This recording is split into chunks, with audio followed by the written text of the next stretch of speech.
घोलड़ी शाहकरी में वेझो सईद खान लुंड में सिंध एजुकेशन फाउंडेशन ऐं सहकार डेवलपमेंट ऑर्गेनाइजेशन जे गॾियल सहकार सां सहकार पब्लिक स्कूल सईद खान लुंड में सकाफ़ती ॿारनि सां बहितरीन प्रोग्राम मुनक़िद कयो वियो। प्रोग्राम की शुरुआत कलामी पाक की तलावत सां कई वई। प्रोग्राम में शागिर्दनि सकाफ़ती रंग निर्वार करण लाइ सिंधी टोपियूं अजरकूं पाए सिंध सां भरपूर मोहब्बत जो इज़हार कयो। शागिर्दनि सिंधी गीतनि ते रक़्स करे प्रोग्राम में आयल महिमाननि खे झुमाए छॾियो। शागिर्दनि सिंधी तकरीरूं टेबलो खाका सिंधी गीत ॻाए प्रोग्राम के 4 चंड लगाए छॾिया। तकरीब में सहकार पब्लिक स्कूल के 5 शागिर्दनि के स्कॉलरशिप हासिल करण ते मञता सर्टिफिकेट ॾिना विया। उनखां सवाइ सहकार पब्लिक स्कूल के उस्तादनि के बेहतरीन कारकर्दगी हुअण ते मञता अवार्ड पिणु ॾिना विया। प्रोग्राम में शागिर्दनि तोड़े महिमाननि ऐं उस्तादनि सिंधी सकाफ़ती हवाले सां मेहरान टीवीअ सां पंहिंजा वीचार वंडींदे चयो त सिंध जी तारीख़ 5000 साल खां बि वधीक पुराणी आहे।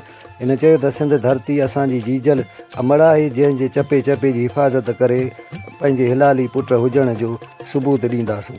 इन्हनि चयो त हर साल स्कूलनि में अहिड़ा प्रोग्राम मुनक़िद कराए नई नस्ल खे उहो पैगाम ॾींदा आहियूं त सिंध जा वारस अञा ताईं जीअरा आहिनि जेके पंहिंजी सिंध धरतीअ जी हिफ़ाज़त करणु ॼाणनि था। जॾहिं त प्रोग्राम जे आख़िर में सुठी कारकर्दगी ॾेखारींदड़ शागिर्दनि खे इनाम पिणु तक़सीम कया विया ऐं आयल महिमाननि खे सिंधी सकाफ़त अजरकनि जा तोहफ़ा पेश कया विया।